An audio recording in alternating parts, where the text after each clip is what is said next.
चलिए, अब एक्टिंग की बात हो रही तो आखिरी में जो सबसे बड़ा रोल होता है जिंदगी में, सबसे बड़ी जिम्मेदारी, ये आपकी शादी की तस्वीर है जी। ये रेणुका शाहणे जी हैं, आशुतोष जी हैं, आप और राधा जी। जी। बताएं क्या मंजर था। अब आपको बस सीन के आगे पीछे की कहानी सुनानी है। ये मुक्तेश्वर मंदिर है जुहू का, हरे रामा हरे कृष्णा के ठीक सामने, और वहाँ पे नीचे जो है मंदिर में ही हमारे गुरुजी जो दादाजी थे उनका आसन था, और राधा की फैमिली के जो कनाडा के, क्योंकि ये गुजराती ओरिजिन से हैं, इनके दादा दादी नाना नानी सब गुजरात से, पोरबंदर से और आसपास के जामनगर उसमें रतनगढ़ में, तो दोनों तरफ के लोग हैं और 50 लोग थे, शायद 70 लोग। बहुत सुंदर जी। और 2 घंटे में हमारी शादी। ये तस्वीर है नजदीक है। कौन सा प्ले है ये है कौन सा प्ले है, त्रिधारा है ये, त्रिधारा। पूरा बैच है आपका ये?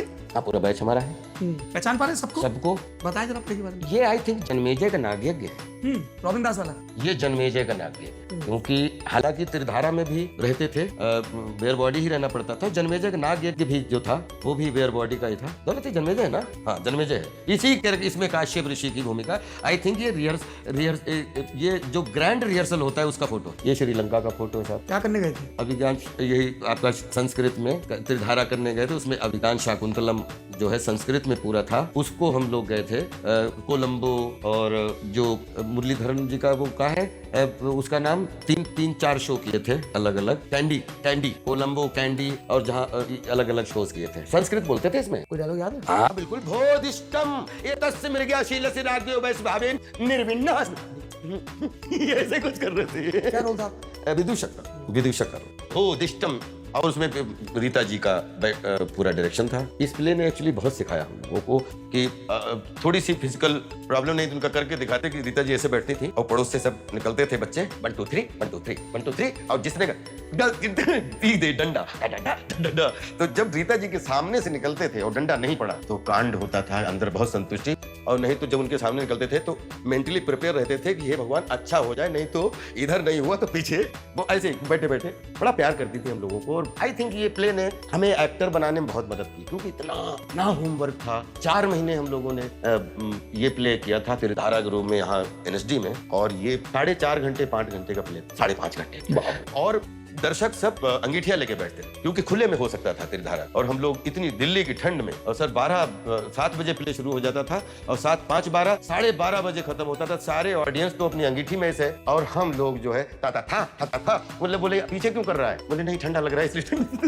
तो ऐसे ओढ़ के वैसे चादर फेंकते थे, फिर जाते थे, और अब लौट के आए तो फिर चादर ओढ़ के ऐसे बैठ गए, तो पीछे अंगीठी रहती, ऐसे चलता। और इसमें एक बड़ा ये था प्ले, ये है वो जन्मेजय का नागयज्ञ, ये काश्यप ऋषि वाला, ये है हमारे पूज्य पिताजी। एंड प्राउड पिताजी। प्राउड है। अगर इनको ये भी, अब उनको कुछ मतलब नहीं है आपने क्या किया है, आप आए आ गए बेटा, वो भी लल्ला कहते हैं। और बस जब गए तो जा रहे हो, अच्छा रुको, अरे नहीं चाहिए पिताजी, आप रखो, आप आशीर्वाद। हम कैसे तुरंत 50 रुपए 100 रुपए आज भी। बस इनका काम सिर्फ इतना है कि आप साल में 2-4 बार मिलने चले जाओ, बाकी क्या कर रहे हो उनको कोई लेना देना नहीं। एक बार इनको ले आए मुंबई, 3 दिन में उब गए, बोले यार वो हमें वहीं छोड़ दो। देहात, खेत, मतलब 3 किलोमीटर सुबह टहलना, घर में इधर से उधर डग पूरा पिताजी। अब वहाँ एक फ्लैट भी है, तो मतलब फ्लैट में जहाँ से चलना शुरू कर तो वहीं वॉक खत्म हो जाती है। तो 3 दिन में ही मतलब इन्होंने एक ऐसा प्रश्न कर दिया कि मुझे भी, उनको बाथरूम में प्रॉब्लम हो गई। तो हमसे बोले जिस कमरे में सोते हो उसी में कैसे बाथरूम करते हो।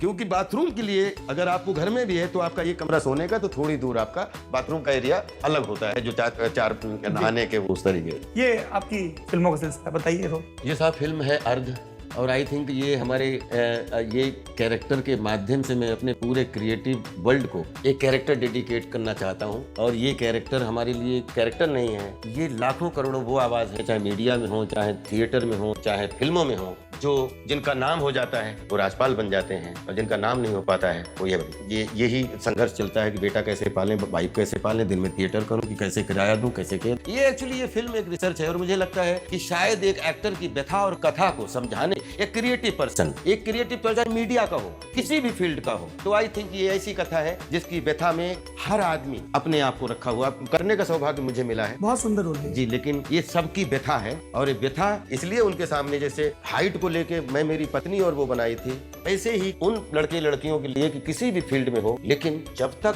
आप फैसला ना हो जाए तब तक हार मत मानना। किसी दुनिया चाहे किसी भी थ्योरी के आगे खड़ा हो जाओ, हर थ्योरी फेल होने के लिए बनी।